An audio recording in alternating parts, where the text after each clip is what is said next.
Hola chicos, bienvenidos al canal de Física y Matemática del profesor Daniel Pereira. Para los que ya están viendo, los que se han unido al canal o los que han visto los videos, bueno, lo que estamos haciendo, estamos tratando de, en realidad lo que está haciendo el profesor, quien les habla, es, de alguna forma estamos recopilando los conocimientos matemáticos que hemos ido de alguna forma desarrollando y aprendiendo a partir de los años. Y en esta oportunidad estamos trabajando, aprendiendo a trabajar con operaciones relacionadas con el producto punto, y vimos en clases anteriores que demostramos en realidad que el teorema del coseno, cuando hablamos del teorema del coseno,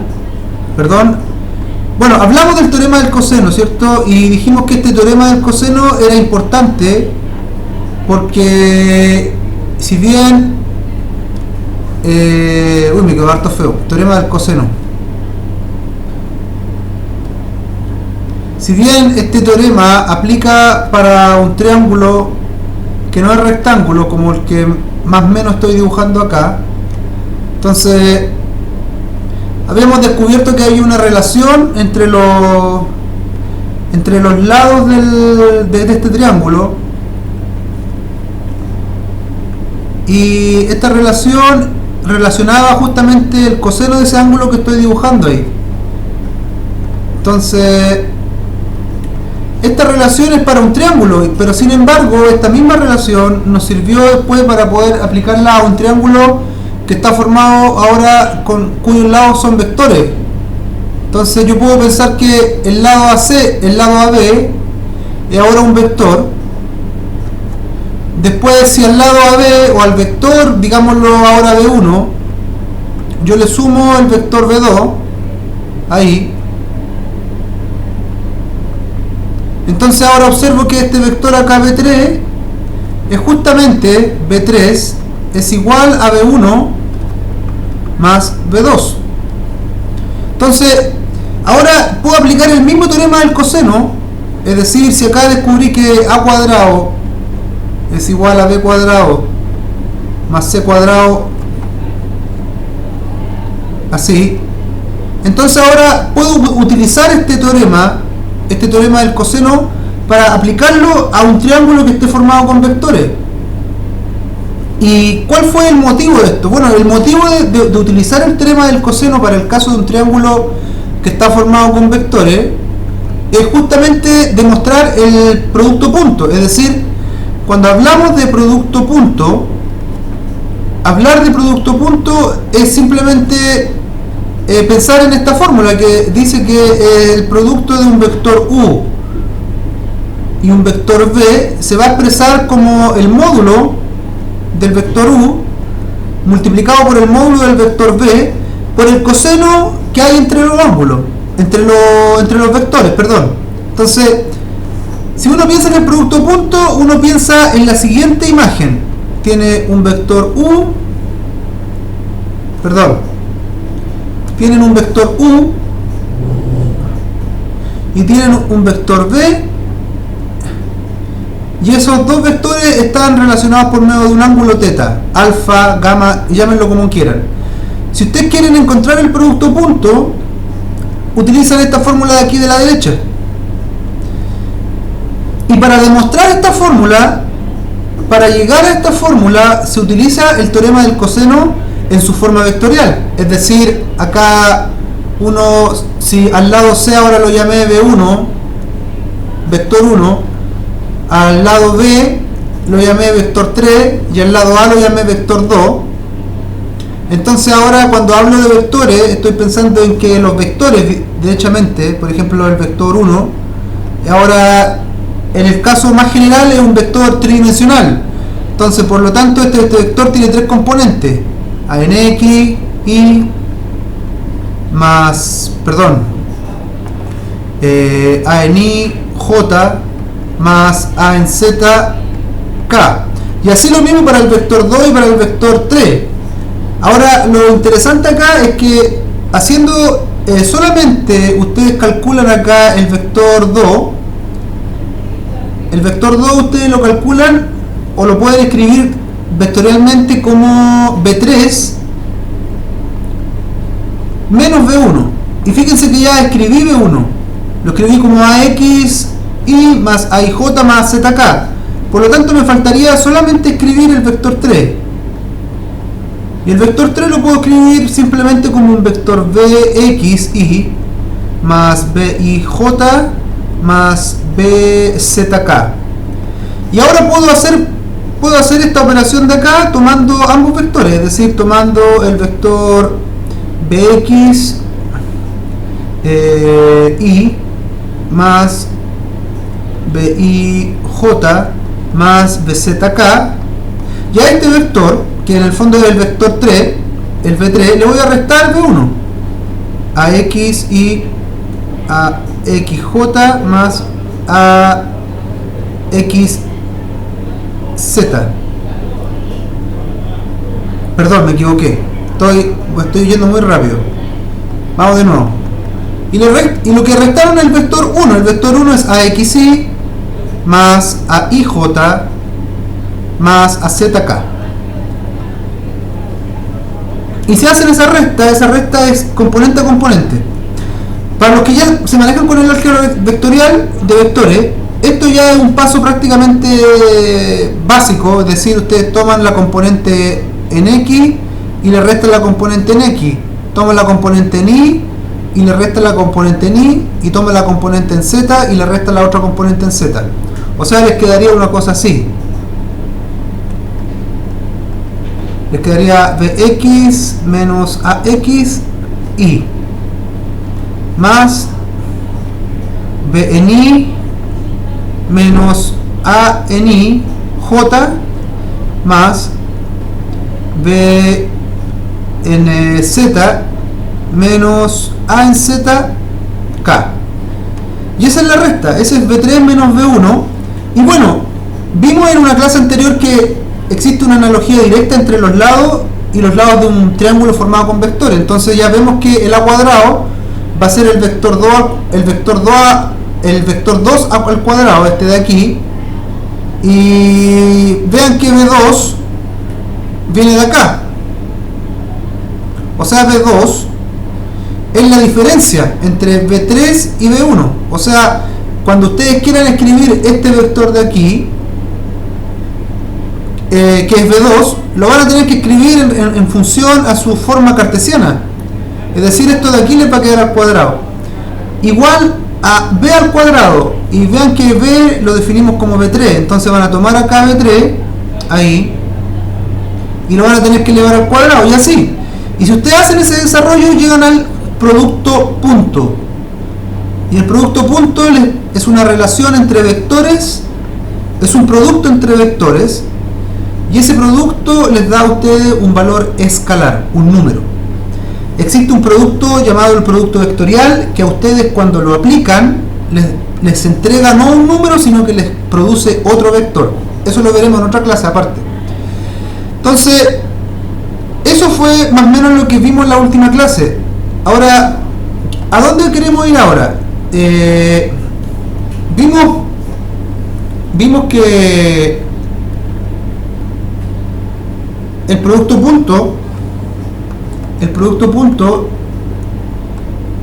era simplemente tomar el vector u, multiplicarlo por el vector b, y eso daba una cosa así, u, b, coseno de teta. Pero la pregunta es cómo lo usamos. Entonces, para ver cómo lo usamos tenemos que dar un ejemplo. Entonces ahora vamos a trabajar un ejemplo práctico para ver cómo se usa. Entonces, acá tenemos el vector b, y este vector b,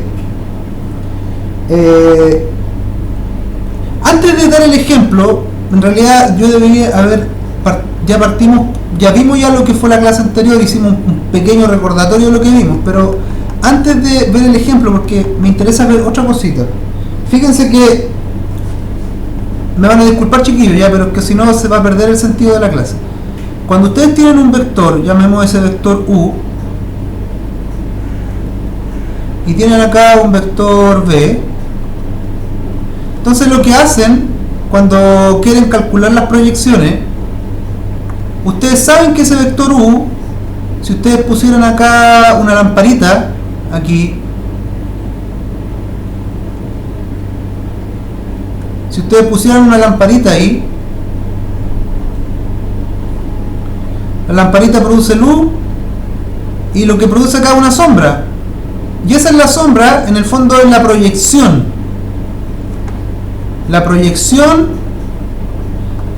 de U. Fíjense, la proyección del vector U sobre el vector B. Entonces, esa proyección cae en 90 grados ahí, y lo que les produce a ustedes es justamente la palabra proyección, es decir, obtienen una proyección del vector U sobre el vector B. Este vector que está ahí, que dibujé en azul, este vector de aquí se llamaría proyección del vector U sobre el vector B. Se escribe así en matemáticas: proyección del vector U sobre el vector B. Ahora, hay una forma, bueno, no olvidemos que acá hay siempre un angulito teta ahí. Si uno se recuerda del producto punto, en el producto punto uno decía, bueno, U punto B, y acá a la derecha escribe U por B coseno de teta. U por B coseno de teta, pero acá yo voy a escribir U coseno de teta, y acá voy a escribir el B. O sea, lo único que hice fue escribirlo de otra forma. Porque si en la forma normal se escribe U punto B es igual al módulo de U al módulo de B coseno de teta. Lo único que hice fue reescribirlo poniendo junto el coseno con el vector U, con el módulo del vector U. Entonces, cuando hablamos de proyección de un vector sobre otro, o cuando hablábamos de la componente vertical y de la componente paralela del vector, entonces ya sabíamos o ya sabemos que este vector U que está aquí se puede descomponer en este vector acá, que digámoslo es un vector paralelo, y se descompone en este vector que no dibujé acá, que se podría llamar vector perpendicular o componente perpendicular. Entonces tenemos una componente paralela o horizontal y una componente perpendicular. Y fíjense que yendo un poquito más allá en lo que son las componentes de un vector, uno podría preguntarse, bueno, si la componente es en el fondo un vector. Entonces, escuchen lo que estoy diciendo. Si la componente en el fondo es un vector, es decir, esa componente de aquí es un vector, entonces, si es un vector, tendrá que tener magnitud, dirección y sentido, porque es un vector. Entonces, cuando hablamos de proyección de un vector sobre otro, lo que hablamos es justamente de cómo encontramos ese vector. Es decir, acá no solo encontramos el módulo del vector, sino que encontramos el vector en sí, es decir, encontramos la dirección. Es decir, aparte de la magnitud, somos capaces de encontrar la dirección de ese vector. Y fíjense que es bien interesante porque la proyección del vector viene justamente del producto punto. ¿Y qué es lo que sabemos? Sabemos que en el producto punto, sabemos que el producto punto es esto que está acá arriba, eso de aquí, eso de ahí es el producto punto, y lo que ustedes quieren encontrar es la proyección del vector U sobre el vector B. Entonces vean que de aquí ustedes lo que pueden hacer es despejar esta proyección, despejar eso de ahí. Entonces eso va a ser U coseno de teta, y eso va a ser el producto punto de los dos vectores U por B dividido por el módulo del vector B. Y ya fíjense que esto de aquí es la magnitud del vector, es el largo, es la magnitud del vector. Ahora fíjense que Lo único que faltaría aquí añadirle algo que me indique la dirección. Porque un vector se compone de una parte que llamemos la magnitud, que ya la descubrimos aquí, pero nos falta la parte direccional. Entonces vean que cuando ustedes analizan la figura, ustedes ven que el vector proyección se encuentra en la misma dirección del vector B. Por lo tanto, la dirección de la proyección es la misma dirección del vector B, porque está en la misma dirección del vector B. Por lo tanto, para encontrar la dirección de la proyección, para encontrar esta dirección que está aquí, lo único que tenemos que encontrar es el vector direccional o la dirección del vector B. ¿Y cómo se encuentra la dirección del vector B? Les pregunto a ustedes. La dirección del vector B se encuentra calculando el vector. ¿Qué vector? El vector unitario. Entonces, el vector unitario, digamos calculando el vector unitario de B, obtengo la dirección de la proyección. ¿Por qué? Porque la proyección está en la misma dirección del vector B. El vector unitario va a ser, el vector unitario de B va a ser el vector B dividido en el módulo de B. O simplemente escrito el vector B dividido en el módulo de B, sin las barras. Entonces, cuando ustedes ahora escriben la proyección del vector U sobre el vector B, ustedes escriben aquí el módulo, la magnitud, que ya la descubrimos ahí.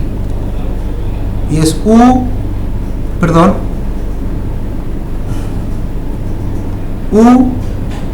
por B partido por el módulo de B. Y ahora añadimos aquí el elemento de dirección aquí. Y la dirección viene dada por el vector unitario de B.